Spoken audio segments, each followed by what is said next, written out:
Hi everyone, welcome back. തടി കുറയ്ക്കാൻ ഇത്തരം വഴികളാണോ തിരഞ്ഞെടുക്കുന്നത്? നിങ്ങളുടെ ഹൃദയം അപകടത്തിലാണ്. ഇന്ന് ശരീരമനങ്ങാതെ വണ്ണം എങ്ങനെ കുറയ്ക്കാമെന്ന് ചിന്തിക്കുന്നവരാണ് മിക്കവരും. അതിന് അവർ ആദ്യം ചെയ്യുന്നത് പട്ടിണി കിടക്കുക എന്നുള്ളതാണ്. ഏതെങ്കിലും ഒരു സമയത്തെ ഭക്ഷണം മുഴുവനായിട്ടും ഒഴിവാക്കും.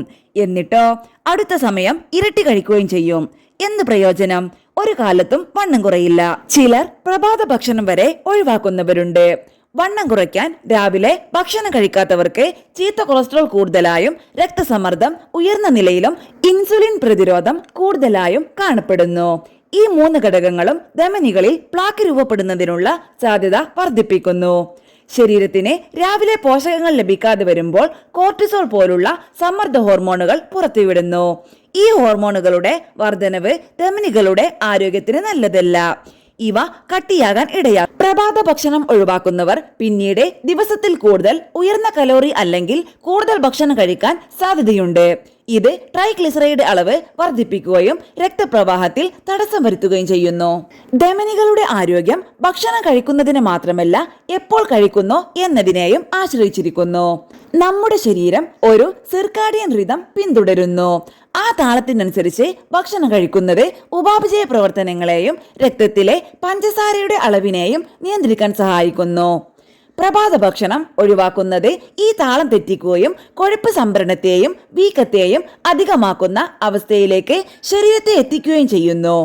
ഇത് ധമനികളുടെ ആരോഗ്യത്തിന് ഹാനികരമാണ്.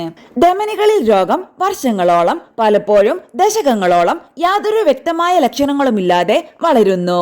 ചെറിയ ക്ഷീണം, തലകറക്കം അല്ലെങ്കിൽ ശ്വാസമുട്ടൽ തുടങ്ങിയ പ്രാഥമിക ലക്ഷണങ്ങൾ സാധാരണ ക്ഷീണമായി കണക്കാക്കപ്പെടുന്നു. നെഞ്ചുവേദനയോ ഹൃദയാഘാതമോ ഉണ്ടാകുമ്പോൾ രോഗം ഗുരുതരമായ അവസ്ഥയിൽ എത്തിയിരിക്കും. പ്രൊഫൈൽ ടെസ്റ്റിംഗ്, കരോട്ടിഡ് അൾട്രാസൗണ്ട് പോലുള്ള ഇമേജിംഗ് സ്കാനുകൾ എന്നിവ ധമനികളിലെ മാറ്റങ്ങൾ നേരത്തെ കണ്ടെത്താനുള്ള മാർഗങ്ങളാണ്.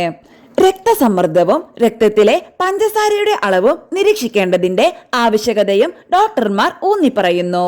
ആരോഗ്യകരമായ പ്രഭാത ഭക്ഷണം ഉപാപചയ പ്രവർത്തനങ്ങളെ നിയന്ത്രിക്കുകയും ഒരു ദിവസത്തേക്ക് മുഴുവൻ വേണ്ട ഊർജം ശരീരത്തിന് നൽകുകയും ചെയ്യുന്നു. ഓട്സ്, നട്ട്സ്, സീഡുകൾ, പഴങ്ങൾ, ധാന്യങ്ങൾ, നാരുകൾ, ആന്റി ഓക്സിഡന്റുകൾ, ആരോഗ്യകരമായ കൊഴുപ്പുകൾ എന്നിവ പ്രാതലിൽ ഉൾപ്പെടുത്തുക. ഇവ ചീത്ത കൊളസ്ട്രോൾ കുറയ്ക്കുകയും രക്തക്കുഴലുകളുടെ ഉൾഭിത്തികളെ സംരക്ഷിക്കുകയും ചെയ്യുന്നു. ജലാംശം തുല്യമായി പ്രധാനമാണ്. വെള്ളം ശരീരത്തിലെ വിഷവസ്തുക്കളെ പുറന്തള്ളാൻ സഹായിക്കുകയും ശരീരത്തിലെ എല്ലാ പ്രവർത്തനങ്ങളെയും നിയന്ത്രിക്കുകയും ചെയ്യുന്നു. നല്ലതുപോലെ വെള്ളം കുടിക്കുക എന്നതും ഏറെ പ്രധാനമാണ്. കൂടാതെ അമിതമായ പഞ്ചസാരയോ ട്രാൻസ് ഫാറ്റുകളോ അടങ്ങിയ സംസ്കരിച്ച പ്രഭാത ഭക്ഷണങ്ങൾ ഒഴിവാക്കേണ്ടത് പ്രധാനമാണ്. ഇവ രക്തത്തിലെ പഞ്ചസാരയുടെ അളവ് വർദ്ധിപ്പിക്കാനും ഇൻഫ്ലമേഷൻ അഥവാ വീക്കം ഉണ്ടാക്കാനും സാധ്യതയുണ്ട്.